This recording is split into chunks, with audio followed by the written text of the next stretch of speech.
अरब देशों से खरीदे हुए तेल को अब भारत वापस अरब देशों को ज्यादा कीमत पर बेचेगा।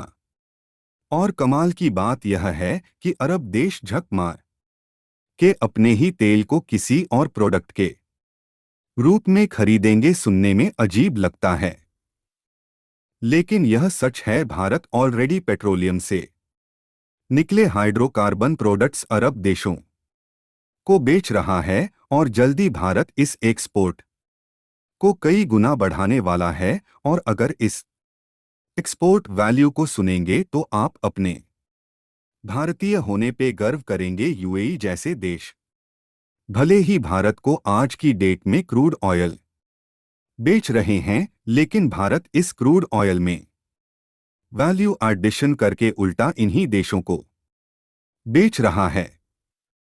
पूरी अपडेट क्या है, आज इसके बारे में बात करेंगे। लेकिन हमें आज आपके सपोर्ट की जरूरत है, क्योंकि आप में से अभी भी बहुत से लोग इस चैनल के रेगुलर व्यूअर होने के बावजूद इस चैनल के सब्सक्राइबर्स नहीं है। आपके लिए केवल 1 सेकंड का काम है, लेकिन इससे हमारी काफी बड़ी मदद होती है।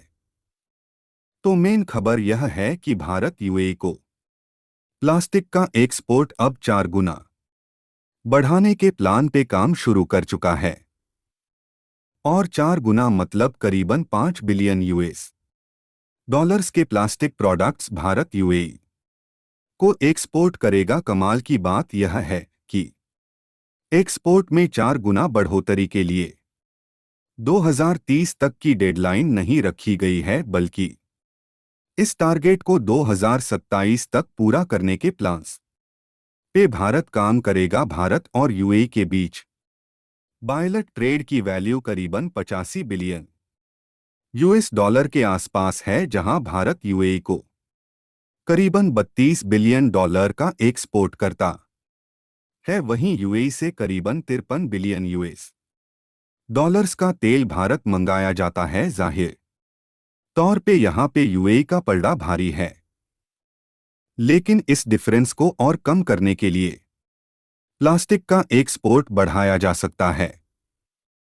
भारतीय प्लास्टिक के ऑलरेडी कुछ काफी बड़े कस्टमर्स में यूएस, चाइना, टर्की और जर्मनी जैसे देश शामिल हैं। यूएई ऑलरेडी हर साल 8 बिलियन डॉलर के प्लास्टिक प्रोडक्ट्स इंपोर्ट करता है, और इस मार्केट में भारत का फिलहाल 4% शेयर है। कीमत से समझे तो भारत यूएई को करीबन 1.7 बिलियन डॉलर की प्लास्टिक एक्सपोर्ट करता है। चीन इस मार्केट के 20% से ज्यादा शेयर पे डोमिनेंट है, लेकिन भारत को यूएई के मार्केट में बढ़ने का पोटेंशियल नजर आ चुका है, और भारत में इसके लिए हाइड्रोकार्बन के प्रोडक्शन को अब बढ़ाया जा रहा है। इस रिपोर्ट में यह बताया गया है कि प्लास्टिक पलेट्स के अलावा भारत से फिनिश प्लास्टिक जैसे कि प्लास्टिक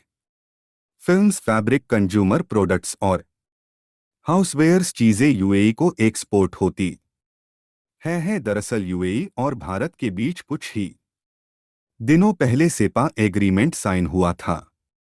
सेपा मतलब कंप्रिहेंसिव इकोनॉमिक पार्टनरशिप अग्रीमेंट। इस एग्रीमेंट के अंतर्गत भारत और यूएई के बीच इकोनॉमिक कोऑपरेशन बढ़ाने पे सहमति बनी थी, जिससे इन दोनों देशों के बीच ट्रेड इम्बैलेंस को कम किया जा सके। अगर आप इंटरनेट पे अवेलेबल ऑनलाइन आर्टिकल्स को पढ़े तो आपको समझ आएगा कि चीन प्लास्टिक एक्सपोर्ट के मामले में इतना आगे क्यों है। इसकी कई सारी वजह हैं, लेकिन मेन वजह है रिसाइकलिंग मैनेजमेंट। जहां चीन में अराउंड 50 पर प्लास्टिक का रिसाइकल इकोसिस्टम मौजूद है, वहीं भारत में परसेंटेज अराउंड 30 पर के आसपास है। पर बताई गई ये फिगर्स गलत भी हो सकती हैं, क्योंकि ये डाटा वेबसाइट टू वेबसाइट हमें अलग मिला। पर इन सभी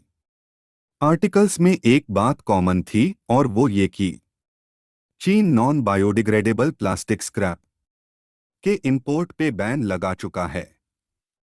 लेकिन भारत में प्लास्टिक स्क्रैप अभी भी डंप किया जा रहा है, और वो भी डेवलप देशों से हो ये रहा है कि भारत में रिसाइकल रेट लगभग कांस्टेंट है, लेकिन प्लास्टिक का डंपिंग रेट कई गुना बढ़ चुका है, जिसकी वजह से खतरनाक प्लास्टिक को ठिकाने लगाना मुश्किल हो चुका है। इसी मुश्किल को आसान बनाने और इस कचरे से मोटा मुनाफा कमाने के लिए नए एक्सपोर्ट मार्केट ढूंढे जा रहे हैं।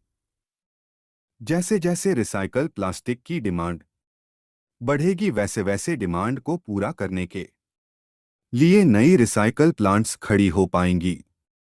ग्लोबल प्लास्टिक के मार्केट की वैल्यू करीबन 570 बिलियन के आसपास है, और इसमें भारत का शेयर केवल 1% ही है। वहीं चीन का इसमें 32% हिस्सा है। भारत चीन के आसपास भी नहीं आता, और शायद आने वाले 15 सालों तक भी चीन को इस सेक्टर में बीट नहीं किया जा सकता। खैर, यूएई जाहिर तौर पे भारत के लिए एक पोटेंशियल मार्केट बनेगा, और सेपा एग्रीमेंट इसके लिए पहला कदम है।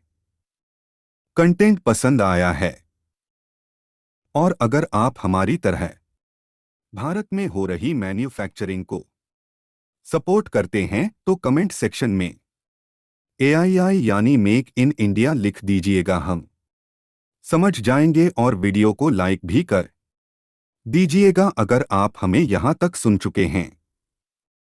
धन्यवाद। जय हिंद।